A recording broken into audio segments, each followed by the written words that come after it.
Quais foram os resultados das manifestações do dia 25 na Paulista?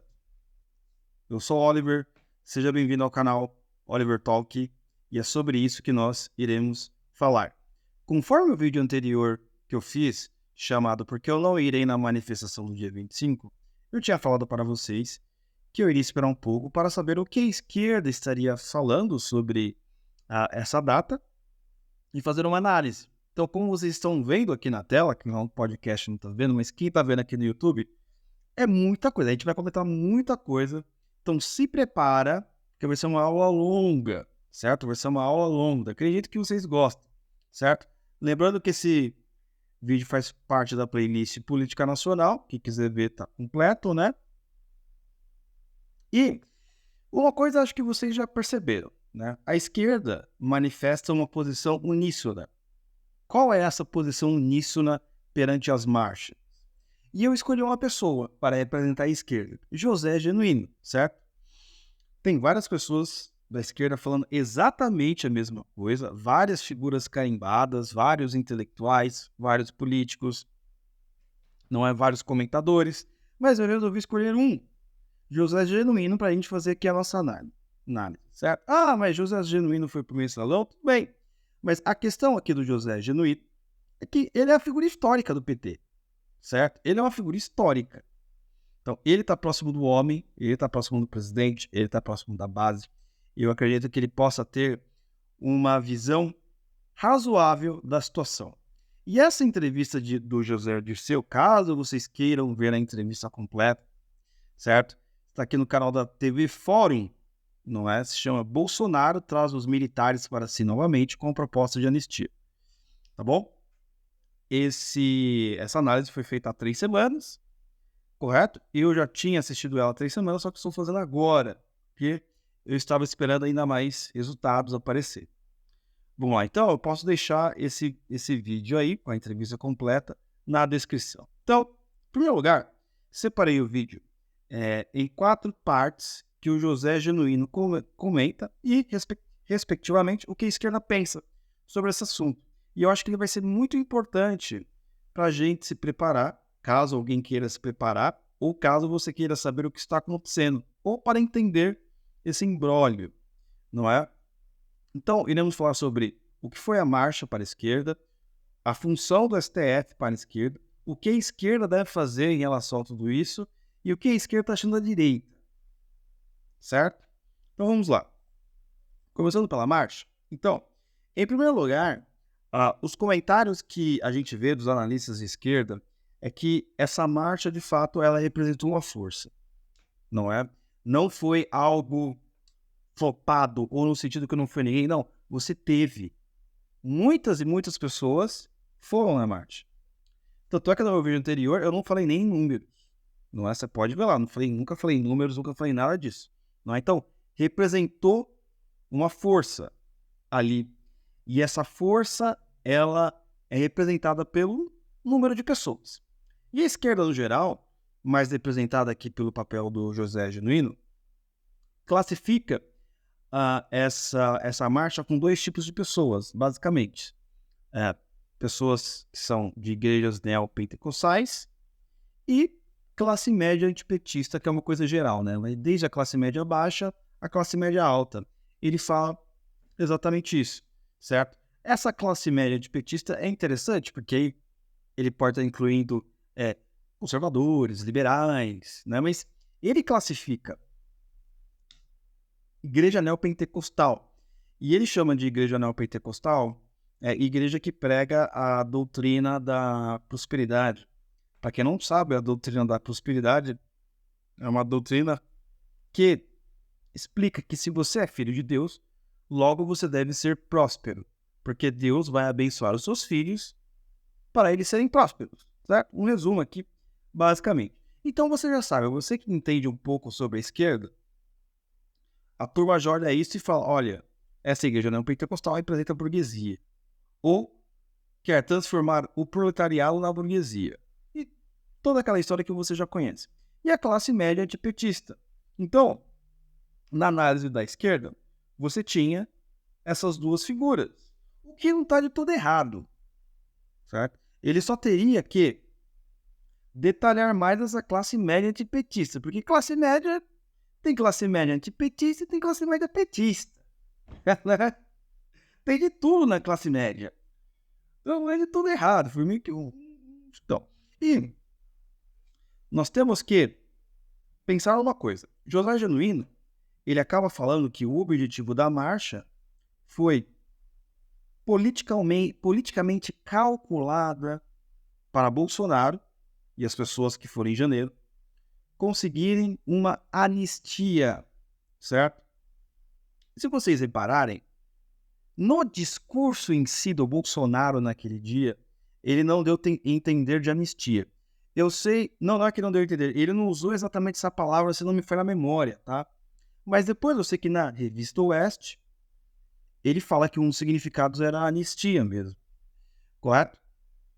E desde o momento que teve aquela marcha, a imprensa, os intelectuais de esquerda e toda a turma começaram a falar sobre a anistia, que o Bolsonaro quer anistia para ele, o Bolsonaro quer anistia para os militares, o Bolsonaro quer anistia para os civis. Né? Então você percebe que a turma, em início, não está usando o mesmo tipo de linguajar, não é? Para taxar que o Bolsonaro só quis fazer isso. E, de fato, muitas pessoas concluem que uma das coisas que ele estava fazendo isso é justamente com medo da prisão e que a pressão popular poderia evitar a prisão. Tá? Mas uma coisa é um fato. Vamos analisar aquilo que o Bolsonaro disse. Ele queria defender o Estado Democrático de Direito. Que a gente sabe que, no final, não era bem assim. Não é correto? Que a ideia de você defender o Estado Democrático de Direito era garantir a lei e a ordem.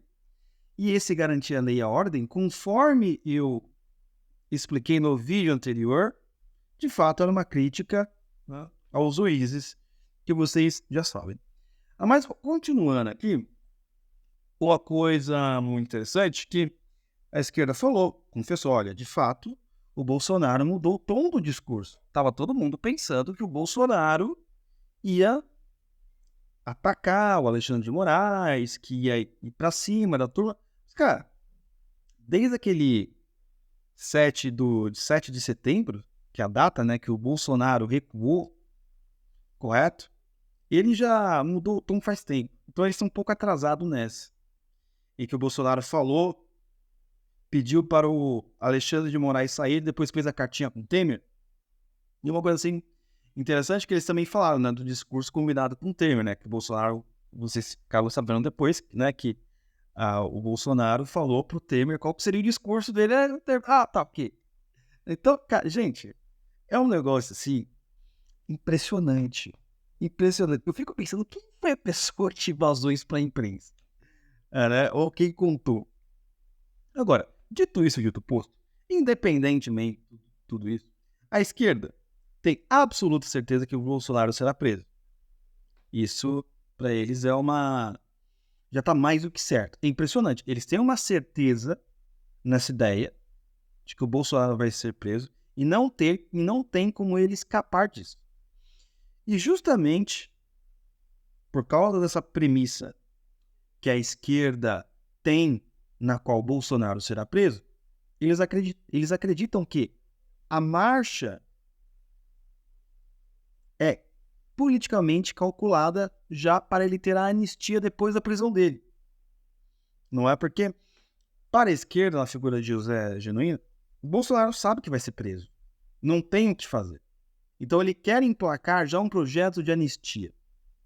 E por causa disso, a esquerda, no atual momento, já está fazendo o quê? Anistia não. Não sei se vocês perceberam. Né? Eles já estão ali articulando para que não exista a anistia em alguma medida. Não é? Então, essa análise aqui do José Dirceu sobre a marcha, eu não acho que esteja de todo errada. Tem algumas críticas em relação a ela. Não é? Porque os termos e como ele classifica as pessoas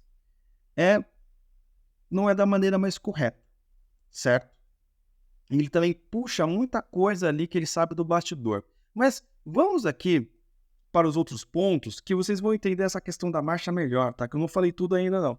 O que para a esquerda, para José Genuíno, no geral, o que essa marcha provocou nos outros setores da sociedade? E essa é uma coisa muito interessante da gente avaliar aqui. Primeiro, a STF, tá? Então, para a esquerda, sim, cara, a STF vai prender todos os militares e civis que tiveram alguma participação na tal da minuta. Ou no sentido de que Bolsonaro, em alguma maneira, quis provocar o golpe. Isso é um fato. A esquerda sabe que o STF vai fazer isso. Não tem como mais voltar atrás. José Genuíno deixa bem claro que a partir do momento que o STF ligou os motores, eles não irão voltar atrás, porque não tem mais. Eles já provocaram toda a mídia nacional, já colocaram isso no debate público, já chamou Bolsonaro e os bolsonaristas de golpista. Então, para José Genuíno, o STF não vai voltar atrás, né? Porém, aí vem uma crítica que é feita, no geral. Não é uma crítica. O José Genuíno, ele percebe, ou a esquerda percebe, isso daqui. A esquerda não pode ficar só dependendo do Alexandre de Moraes, né? Então, olha que interessante. No mesmo vídeo em que ele fala que, não, a direita pertence às classes dominantes, ora, quem é que necessita da classe dominante para retirar o seu adversário político da corrida eleitoral? Ele deixa isso bem claro. A esquerda está dependente de Alexandre de Moraes, sem sombra de dúvidas. E não pode mais depender. Tá? Eu vou apagar isso daqui, pessoal. Não era para isso aqui, tá aqui não. Vou apagar isso daqui porque essa última parte, ela tá aqui na esquerda. Mas isso daqui é notório como um figurão do Partido dos Trabalhadores, tá? José Genuíno, ele percebe isso. E aqui no próprio vídeo tem uma mini biografia, só para vocês entenderem o peso do José Genuíno para o PT. Às vezes a gente só conhece ele por causa do que aconteceu no Mensalão. Mas se você olha isso daqui, ó, José Genuíno foi líder estudantil no Ceará nos anos de 1960, participou da guerrilha do Araguaia, sendo preso, torturado em 1972, solto em 1977, participou da fundação do PT, virou deputado federal em 82, 86, 90, 94, 98, 2006, preso em 2013, solto em 2020. Então, a despeito aí de todo o drama nesse texto, ele é uma figura central, uma das figuras centrais da esquerda brasileira. Correto? Então, uma das coisas que ele sugere que a esquerda tem que fazer, e ele está trabalhando para isso. Em primeiro lugar, ele fala sobre que a esquerda ela deve retomar a mobilização política das ruas. O que não acontece mais. Desde as marchas de 2013, isso não acontece mais. Isso é um fato. Então, ele acha que a esquerda, com a sua militância, deve tomar as ruas novamente. Só que isso não está acontecendo. E ele fala de 3 datas importantes. 8 de maio, certo? 1º de abril, que é 60 anos do golpe, que ele explica lá. E 1º de maio, que você já sabe qual data é essa. E a gente sabe que 8 de maio não aconteceu nada, né? As marchas da esquerda estão flopando. No sentido numérico. Certo? No sentido numérico. Porque a direita coloca muita gente na rua, mas a marcha da direita não vira um ato político concreto. Correto? A esquerda coloca poucas pessoas e, passa dia, menos dias, estão liberando uma lei lá, estão conseguindo aprovar uma lei. É disso que ele está falando. Então nós temos que colocar as pessoas para a rua. E tem uma coisa muito interessante também. Ele fala, se a esquerda não pensar a longo prazo, vai perder as ruas. Na verdade, já perdeu. Isso é um fato. Tá? Isso é um fato. Então, o que acontece? Desde que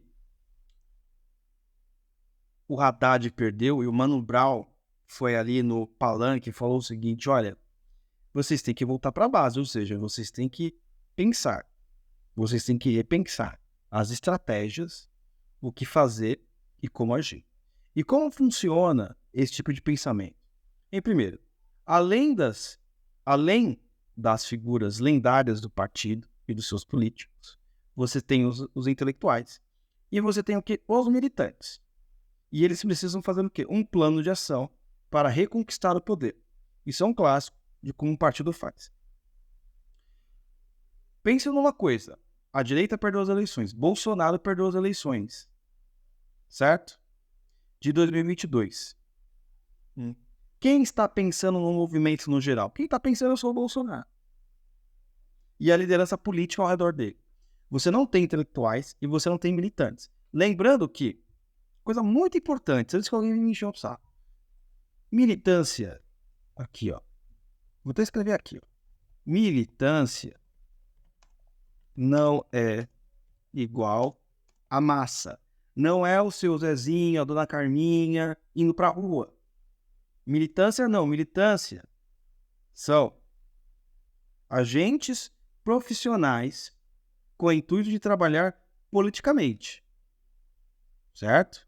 Então, é ele que vai estar lá na rua sempre, é ele que vai fazer os interesses do partido e por aí vai. Então, isso não existe. Isso na direita não existe. Né? Então, veja bem, a direita perdeu, Bolsonaro perdeu as eleições, correto? E você tem só o quê? Uma camada pensando nas pessoas da direita, que é o próprio Bolsonaro e seus líderes. Onde estão os intelectuais? Eu respondo para você. Quando os intelectuais estavam criticando o Bolsonaro, o que o Bolsonaro falou? Ah, vocês fazem parte da direita burra. Você imagina o Lula falando isso dos intelectuais à esquerda? Então é isso, minha gente. Né? É o Bolsonaro chegando aos intelectuais, né? Os políticos chegando falando que não precisa de militância, né? É a massa se sentindo militância, não é? É uma bagunça fenomenal. Né? Então, o líder do PCB, que era uma outra análise também que eu vi dele, ele falou, cara, a direita só não ganhou essa eleição porque a direita não sabe fazer jogo político. E não sabe. Não sabe. Olha o que a esquerda está fazendo com a Marielle em todos esses anos. Não é? Olha o que a direita está fazendo com as pessoas que foram presas lá em janeiro. Basicamente, nada, todo mundo pensando o quê? Na libertação do Bolsonaro. Né? Evidente, tem algumas pessoas tentando ajudar essas pessoas, mas você não é pequenininho. Não é? Então, isso é muito importante aqui para a gente reparar. Militância não é igual à massa. Só que todo mundo que faz parte da massa acha que é militante. Todo mundo que vai lá no domingo, do dia 25, acha que é militante. Por quê? A pessoa não sabe a definição e não sabe os conceitos. E isso é importante, tá? Então, a esquerda ela tem o quê? Ela tem militantes, ela não tem a massa, mas ela tem militantes. Ela consegue fazer o que? A máquina rodar ao seu favor. Quando, por exemplo, precisa se nomear um juiz de uma comarca qualquer, que é o presidente, ele vai pegar alguém dentro da sua militância. O Bolsonaro não tem militância. Porque eu acho que as pessoas nem sabem o que é militância. Isso que o Olavo de Carvalho encheu o saco com isso. Eles acham que é a massa. Mas vai fazer o quê? Vou fazer o quê? Né? Vamos pra frente. Certo? Então, aqui tem 2 tópicos, né? Sobre a esquerda não estar pensando em longo prazo. E, de fato, o que acontece? A esquerda, a crítica do Genuíno, e essa crítica é muito boa. Vocês vão perceber uma coisa fantástica. Se a esquerda ficar presa ao centrão, a direita criará dificuldades ao governo. Gente, quantas pessoas não reclamavam no governo do Bolsonaro que o Bolsonaro não podia se render ao centrão? Né? Que se rendeu ao centrão, besteira, não sei o que, tá traindo, não sei o que lá. E aí você olha na esquerda falando exatamente a mesma coisa. O Lula não pode se render ao centrão. Então, cara, às vezes é muito igual as coisas. Não que o fato de algumas coisas serem iguais significa que essencialmente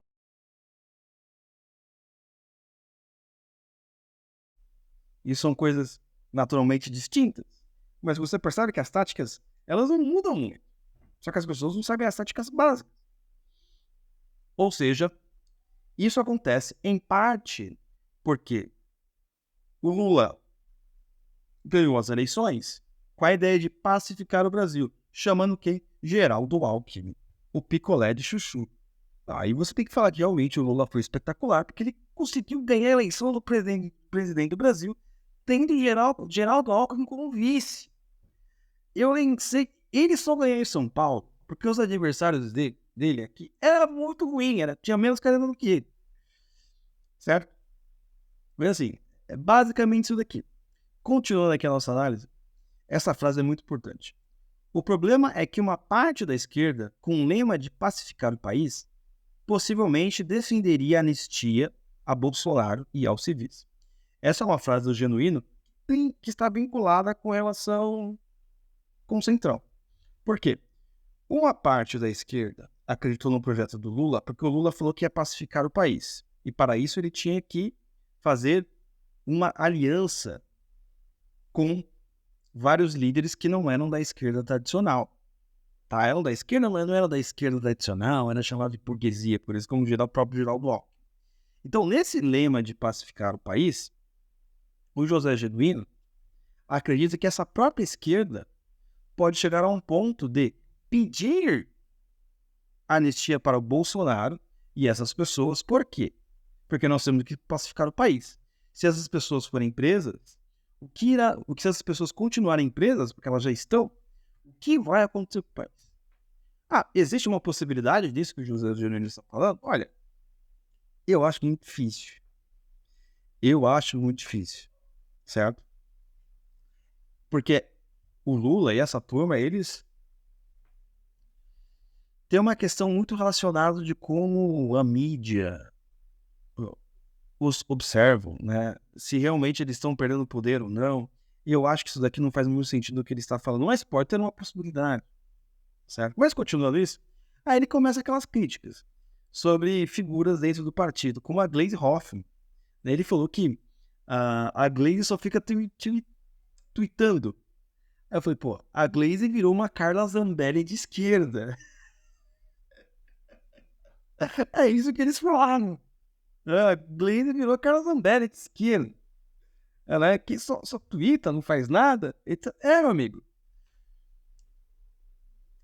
Toda a ideologia, todo partido político tem a Carla Zambelli que merece. Não é? Porque todo mundo fala que a Carla Zambelli é assim. Não é?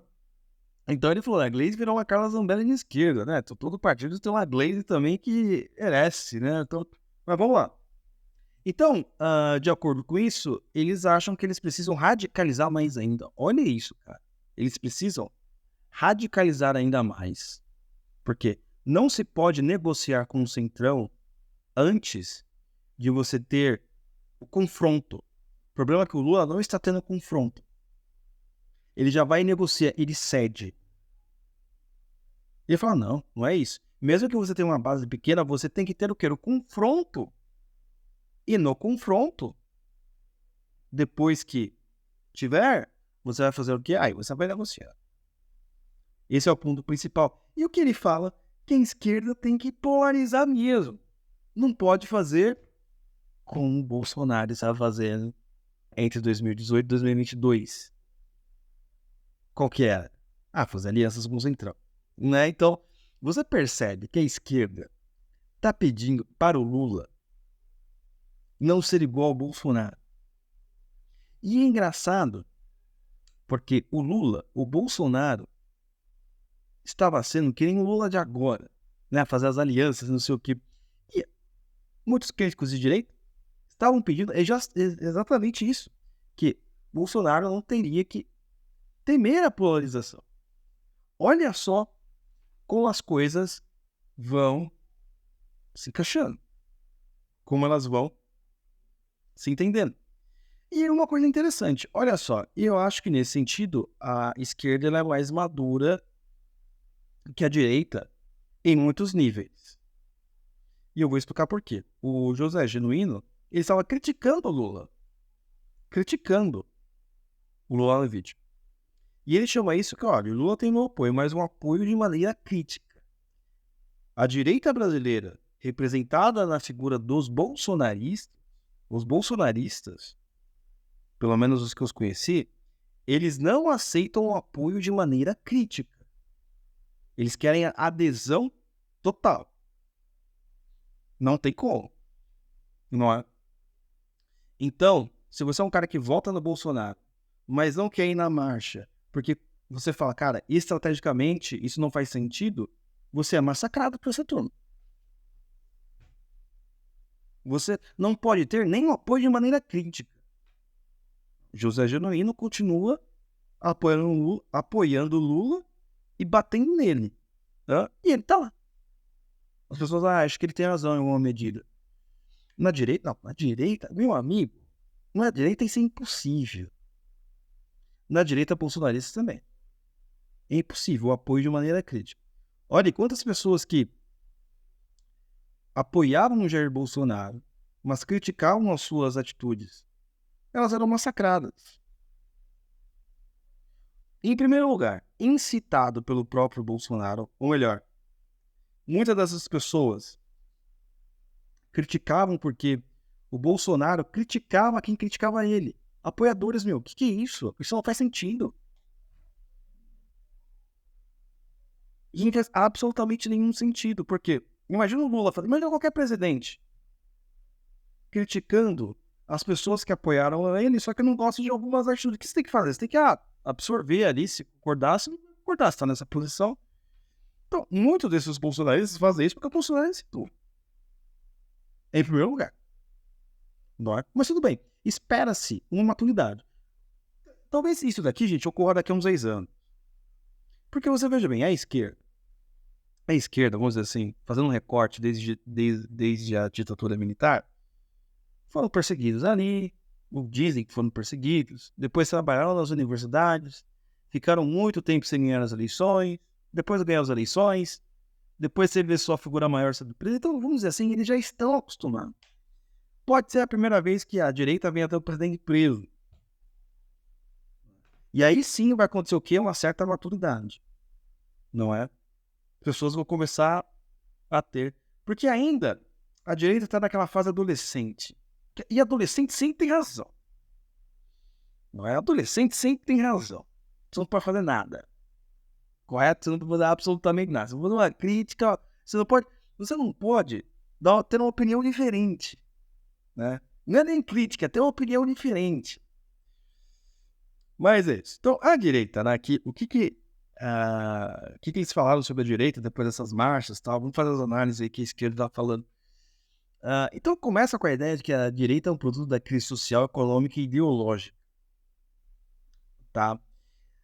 Vamos analisar isso daí. Eles acreditam que a direita ela começa a nascer depois do impeachment de 2013.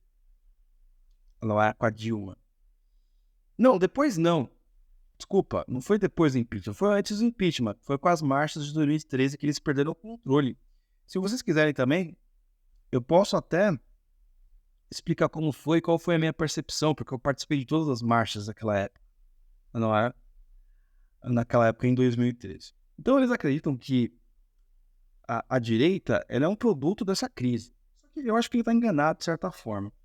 Ou pelo menos ele não fez um recorte mais preciso. Não vou dizer que é a direita, né? Mas eu posso dizer que a ascensão das ideias conservadoras, principalmente na figura de Olavo de Carvalho, não era, começa a partir de 2013. O Olavo de Carvalho já existia, já publicava, etc. Mas as suas ideias começaram a tomar uma proporção maior também, não somente por causa de 2013, mas também por causa que a internet estava ficando popular no Brasil. E o Olavo sempre foi uma voz atuante na internet, sempre teve ideias impactantes.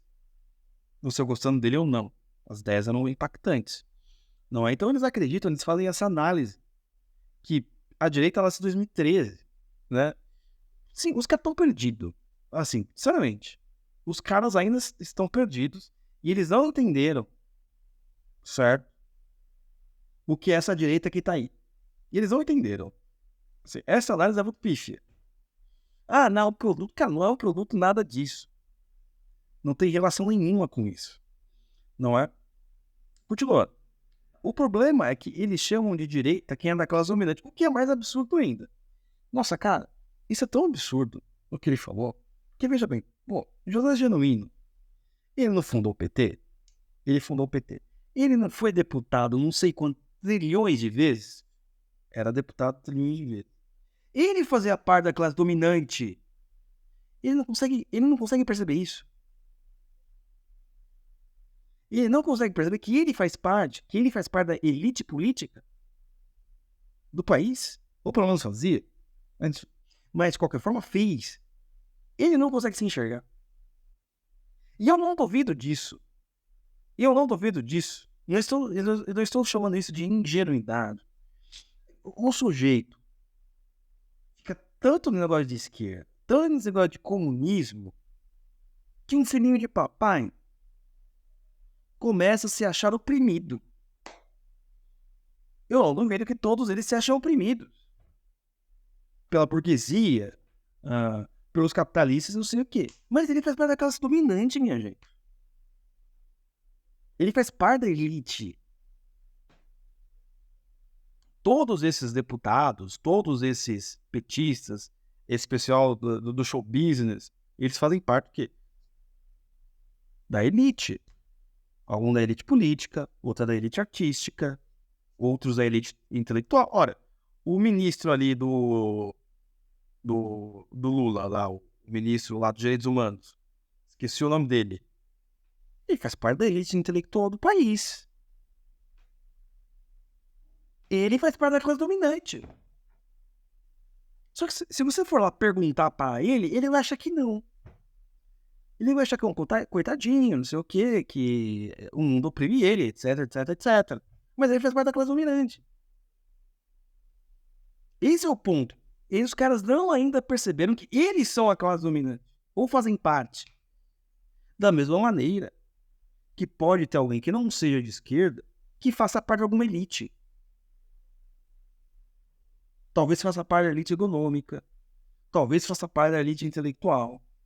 Ou quiçá da elite política. Só que eles não conseguem se enxergar. E eu não acho, pessoal, sinceramente, eu não acho que é pose. É que é tanta ideologia na cabeça que os caras não conseguem perceber. Isso que é evidente. É muita ideologia na cabeça. É muita ideologia comunista. Toda hora você vê a realidade apenas como guerra de classes. Eu não acho que seja ingenuidade.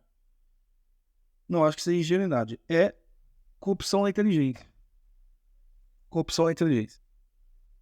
E, por fim, para a gente terminar aqui, o José Genuíno fala que a direita pode vencer sim, se a esquerda não melhorar a vida econômica das pessoas. Eu acredito nisso? Eu acredito nisso. Fatalmente. Por quê? Primeiro que nós temos um histórico aí de inflação. Quem nunca passou na época do Collor? Eu era vivo na época do Collor e eu tenho menos de 40 anos. Eu tenho menos de 40 anos. Só as pessoas abaixo dos 30, as pessoas que assistiam Ben 10, não é? Talvez não tenham a memória de ter vivido nessa época, de ter vivido na hiperinflação. Talvez eles já tenham vivido no real, para eles não faça diferença nenhuma. Mas pessoas, vamos dizer assim, da minha faixa etária, não é? Viveram essa época. E temem a hiperinflação. E qualquer sinal de hiperinflação é para a rua. Não quer mais ter isso, quer manter o plano real. Tem que ter o que? A ascensão econômica. E eu acho que, nesse sentido, ele está certo.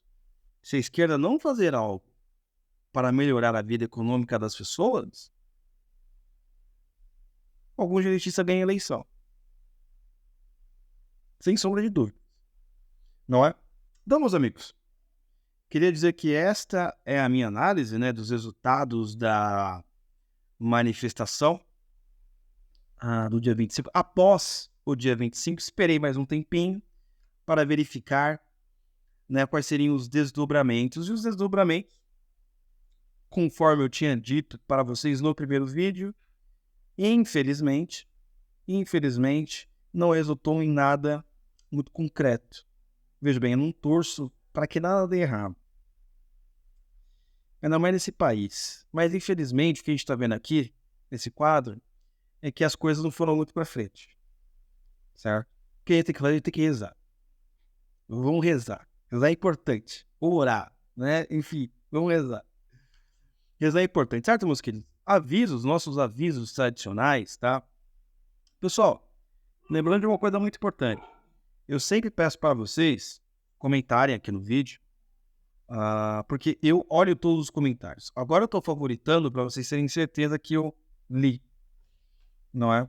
Os comentários, tá bom?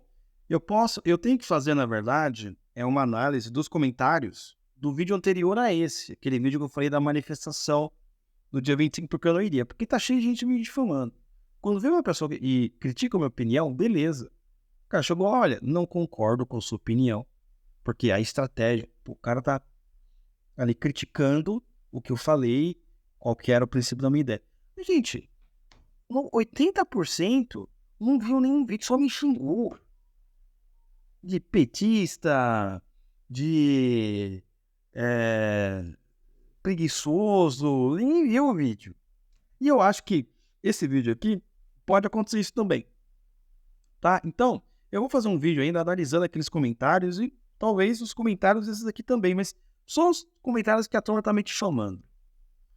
Se você não concorda com a minha opinião, tá tudo bem. Se você for lá nos comentários e criticar a minha opinião, dar o seu outro ponto de vista, olha, Luciano, você falou isso, mas eu acredito que pode ser isso. Tá tudo bem. Agora, o problema é quando a pessoa difama, ataca a minha honra. Aí eu tenho que me defender, né? De alguma forma. Tá? Então, avisos, lembrando que nós estamos aí com o nosso curso, A Arte de Pensar. Importante, pessoal. Curso aí de filosofia do André. O que ele está fazendo? Não é um curso em que você vai aprender a história da filosofia. Você vai aprender a como pensar os grandes temas da filosofia. Não é? O que é Deus, o que é verdade e por aí vai. Cara, o André está fazendo doutorado aí em filosofia. Então, cara, vai com cara, você não vai errar. Tá? Teremos aula no Teatro das Ideias também, tá? O nosso programa de formação cultural. E nós iremos ter aula sobre o Hobbes, o Leviatã. E, pessoal, outra coisa também que eu quero sempre enfatizar aqui, lembrando que eu estou apenas no YouTube, certo? Este ano.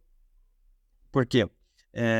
Nós reduzimos o nosso pessoal aqui da nossa equipe do Oliver Talk. Só está o André e eu, por alguns motivos. Em primeiro lugar, o André está lá com doutorado, ele tem alguns empregos, né?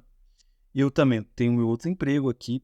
Eu estou para terminar um MBA, só que estou na parte TCC, e eu começo meu mestrado daqui a 3 meses. Então, assim, não tinha como, com esses objetivos intelectuais que eu tenho na minha vida, administrar um grupo de pessoas para cuidar do Oliver Talk. Então, nós enxugamos, né, a estrutura, tá? Então, por isso que nós viemos aqui para o YouTube. Porque aqui, se você comentar alguma coisa, eu vou ler. Você pode até comentar alguma coisa de outra plataforma. Eu vou ler aqui. Não é? Quando a gente tinha muitas redes sociais, não sei o que, eu tinha que ler em vários lugares e eu não estava conseguindo dar conta devido ao excesso de tarefas que eu acumulei, né, nos meus objetivos por fora. Objetivos que eu já falei para vocês, tá? Então peço que quem estiver ouvindo o podcast também comente aqui, tá? Sempre faço esse esforço, tá bom? E nós estamos fazendo também algumas modificações aqui no nosso clube de assinatura do YouTube, tá? Se você assina o YouTube, você já está recebendo esse vídeo com antecedência. Sempre vai receber com antecedência, tá? Porque esse vídeo, por exemplo, eu estou gravando no sábado. Ele deve vir quinta-feira agora, tá? Então você sempre vai receber ele com antecedência. E essa é uma das coisas. Se você for lá no clube de assinatura, o link deve estar na descrição, você vai ver muitas mais coisas lá, tá? Então, pessoal, obrigado, valeu e até a próxima. Fui.